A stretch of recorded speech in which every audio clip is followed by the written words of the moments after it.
संत महापुरुष हैं, सभी लोगों को श्रद्धा का सुमन अर्पित करते हुए और यहाँ पर उपस्थित हमारे सभी साथी, क्योंकि किसी का नाम ले पाए किसी का ना ले पाए तो अन्याय होगा, तो जितने साथी यहाँ पर एकत्रित हुए बहुजन समाज के सभी लोगों को तहे दिल से जय भीम जय भारत नमो बुद्धाय।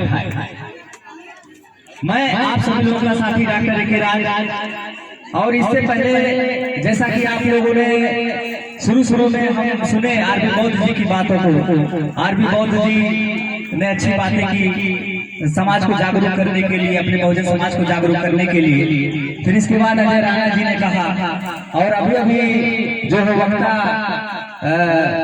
गौतम जी, लाल जी गौतम जी ने कहा आंखें खोलने के लिए हमारे बहुजन समाज के लोगों के लिए। तो बहुत बहुत मेरे जैसे साधुवान है ऐसी वाणी के लिए सभी लोगों को।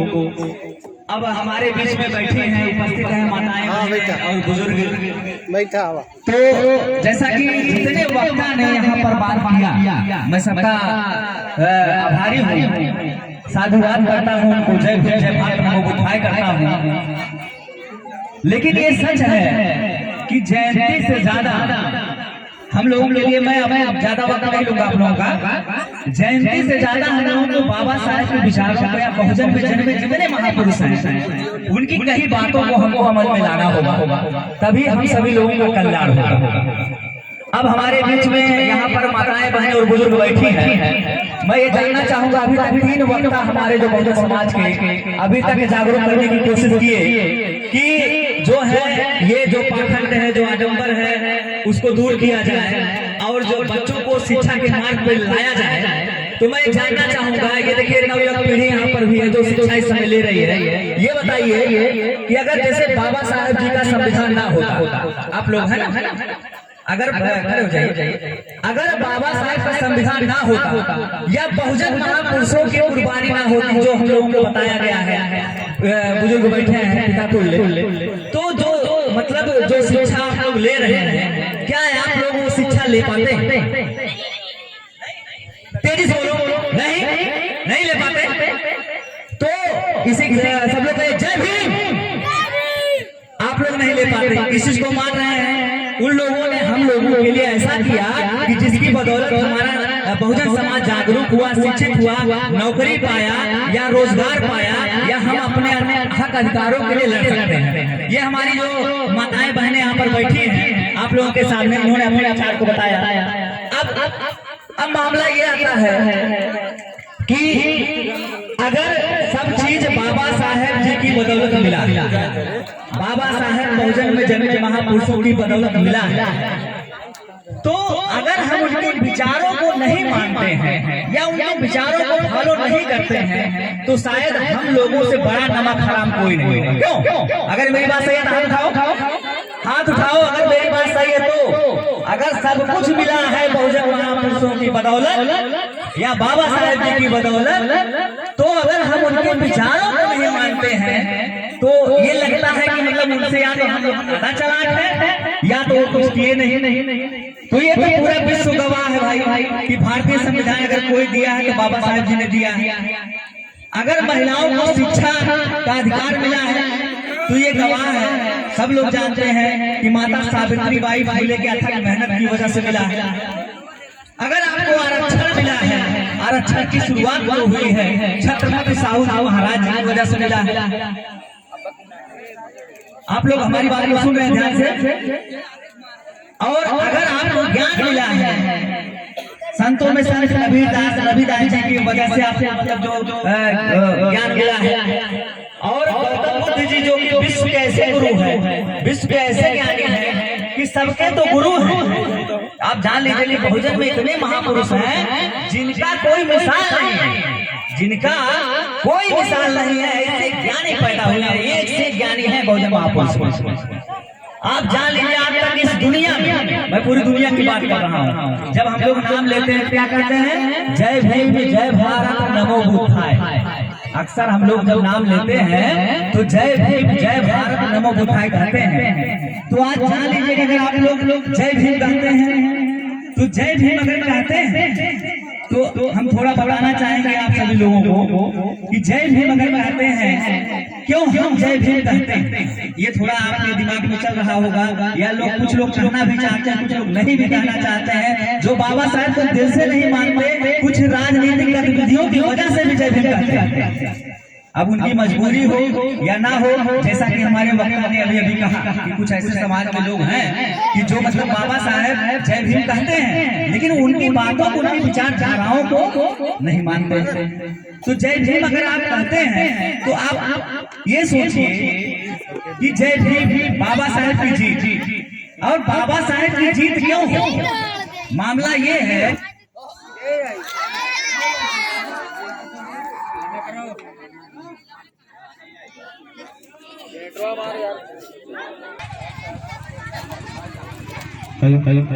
हाँ देखिए, ये आप लोग अक्सर देखते होंगे, जब भी कोई अच्छी बात होती है, कभी भी देख लीजिए, जरूर कुछ न कुछ प्रोग्राम होता है। यही जब सत्य का रास्ता आप लोगों के सामने आएगा, कुछ ज्ञान वर्धक बातें होती, कहीं भी आप देखिए कुछ न कुछ व्यवधान उत्पन्न जरूर होता है। तो एक बार फिर मैं कहे, जैसे जितने साथी लोग बैठे हुए हैं, जय भीम जय भारत नमो बुद्धाय कर रहा हूँ। और जैसा कि मैं जय भीम पर आप लोगों से कह रहा था कि जय भीम हम क्यों करें, मसला ये है कि जय भीम क्यों करें, क्यों ना करें। जय भीम मतलब बाबा साहेब की जीत हो, तो बाबा साहेब की जीत नहीं, तमाम ऐसे महापुरुष, उनकी जीत से कोई मतलब नहीं, उनके विचारों की जीत। क्योंकि बाबा साहेब जी ने कहा है कि मैं रहूं या ना रहूं, अगर विचार जिंदा है तो मैं आप लोगों के दिलों में जिंदा हूं। आज वही स्थिति है, आज वही स्थिति है कि हमारे बहुजन समाज के जितने महापुरुष हैं, हम लोगों के बीच नहीं है, लेकिन आज हम लोग क्यों याद कर रहे हैं? क्योंकि उनके विचारों को याद किया जा रहा है। और जयंती इसीलिए हम लोग मनाते हैं कि उनके विचारों को सब तक पहुंचाया जाए। अब बाबा साहेब की जीत क्यों हो? क्योंकि भारतीय संविधान उठाकर देख लीजिए तो आपको पहला अधिकार मिलेगा समानता का, दूसरा स्वतंत्रता का, तीसरा शिक्षा का। तो जितनी चीजें हैं, 18 विशेषताएं, 10 मौलिक कर्तव्य भारतीय संविधान में, तो आपको मिल रहा है समानता का अधिकार, स्वतंत्रता का अधिकार, शिक्षा का अधिकार, नारी सम्मान अधिकार। तो जितनी चीजें आपको मिल रही हैं, जैसा कि अजय राणा जिसके पहले कह चुके हैं, संविधान की वजह से। तो बताइए, एक ऐसा विचार रखने वाले महापुरुष जो सबको समानता के धागे में बांधने का काम कर रहे हैं, सबको स्वतंत्रता के अधिकारों को ले लड़ रहे हैं, सबके शिक्षा के अधिकारों को ले लड़ रहे हैं, तो क्या उनकी जीत नहीं होनी चाहिए? भाई बताइए, अगर मेरी बात गलत हो तो बताइए, क्या उनकी जीत नहीं होनी चाहिए? जो सबके अधिकारों के लिए लड़ रहे हैं, किसी एक व्यक्ति नहीं,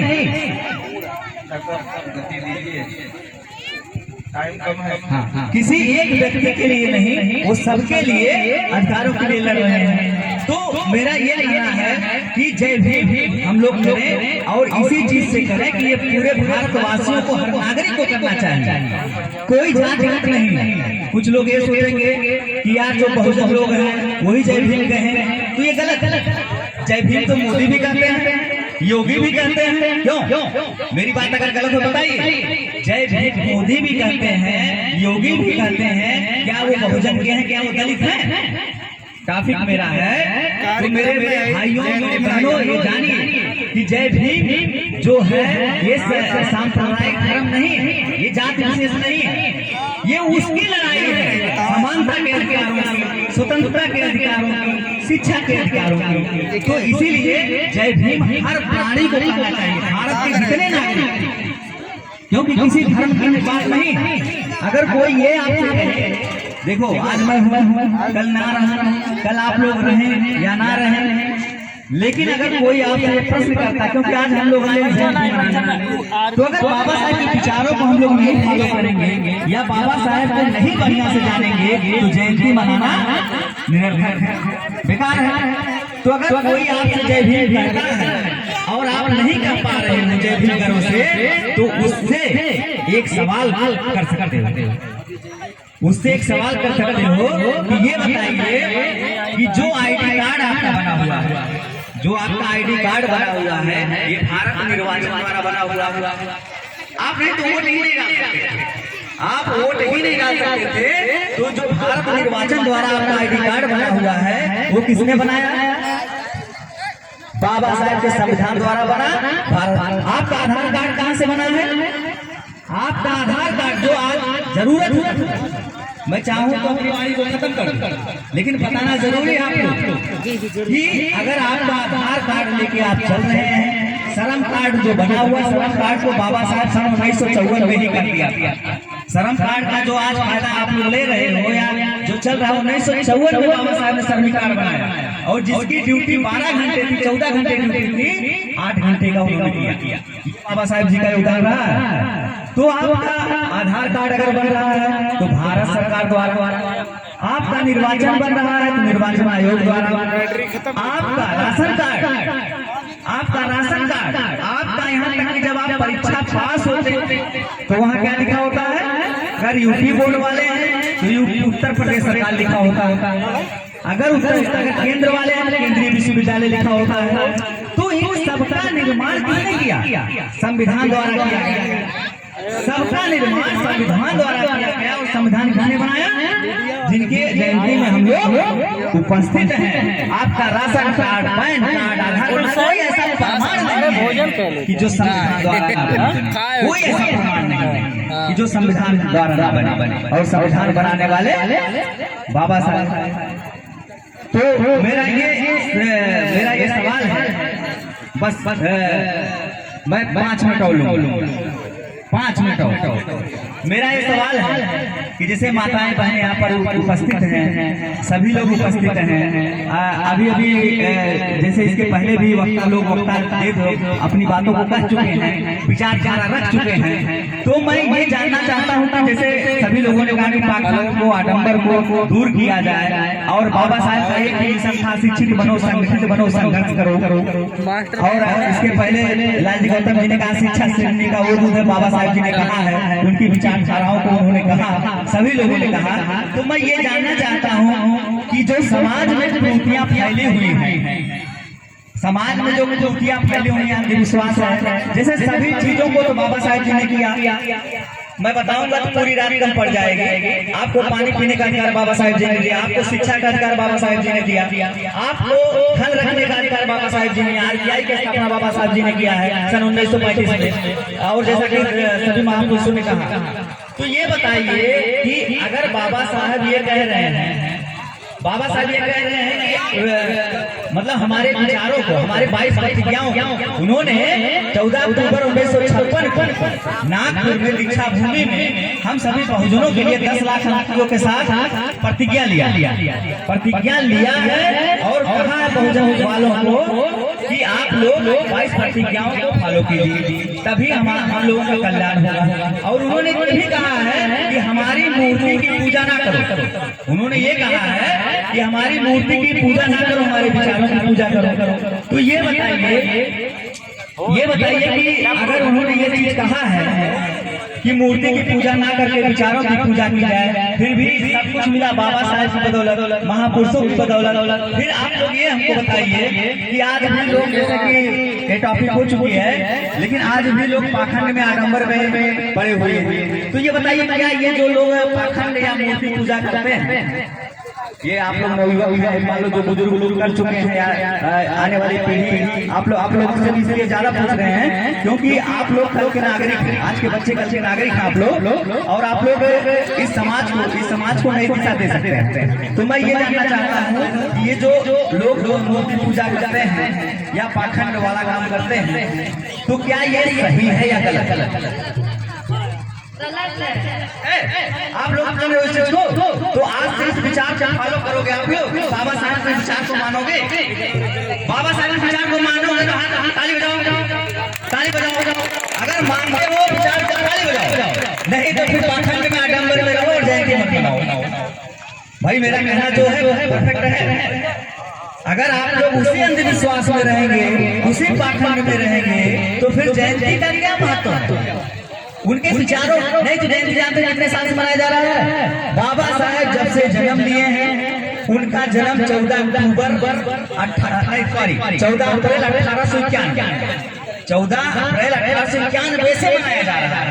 लेकिन फिर भी हमारे समाज में पाखंड अंधविश्वास नहीं खत्म हो रहा। क्यों सर?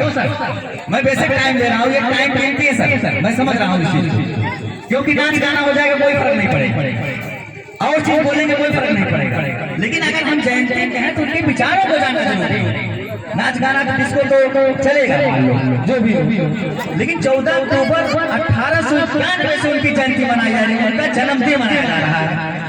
आज जान लीजिए मनाते मनाते 131 साल, हेलो 100 क्यों सर 131 साल हो गया, 131 साल हो गया है, फिर भी सिर्फ एक विचार उनका, एक प्रतिज्ञा हमारा समाज नहीं फॉलो कर पा रहा है। क्या?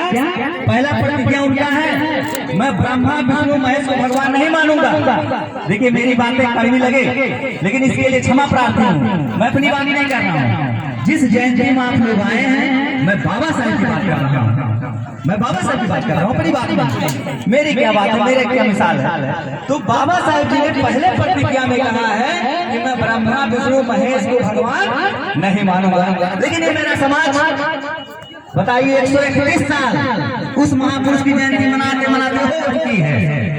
लोग कहते हैं अब सुधार होगा, अब सुधार होगा, लेकिन आज जब मैं जाता हूँ घरों में, ये जो हमारी माताएं बहनें बैठी हैं, कुछ लोग तो जागरूक हो गए, मैं जान रहा हूँ,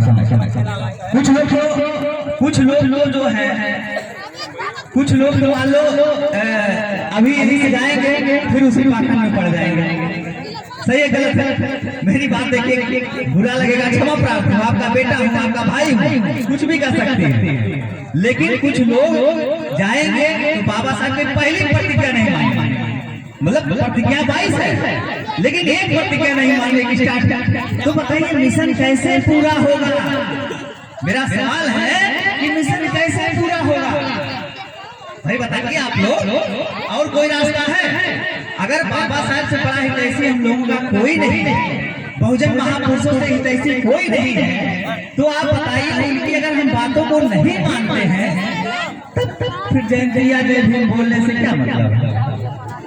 हक अधिकार का उनकी बदौलत पा रहे हैं, जितनी चीजें उनकी बदौलत पा रहे हैं, लेकिन उनकी कहीं बातों को अगर हम नहीं मान रहे हैं और सब क्या जिससे मुझे ज्ञान मिला, तो मैं चाहता हूँ कि उस ज्ञान को, उस प्रतिज्ञा को आप लोग पढ़िए, हर घरों में पढ़िए, हर घर में आप लोग जाइए। देखिए आप लोग शिक्षित हैं, तो जैसे आप लोग कोर्स पढ़ते हैं, कोर्स के साथ साथ बाबा साहब की 22 प्रतिज्ञाओं को कम से कम पढ़िए, उनकी लिखी किताबों को पढ़िए, और जितने पाखंड आडंबर आपके घर में हो उसको दूर कर दीजिए, तब जाके बाबा साहब की जयंती सफल होगी, या बहुजन महापुरुषों की कही वाणी सफल होगी।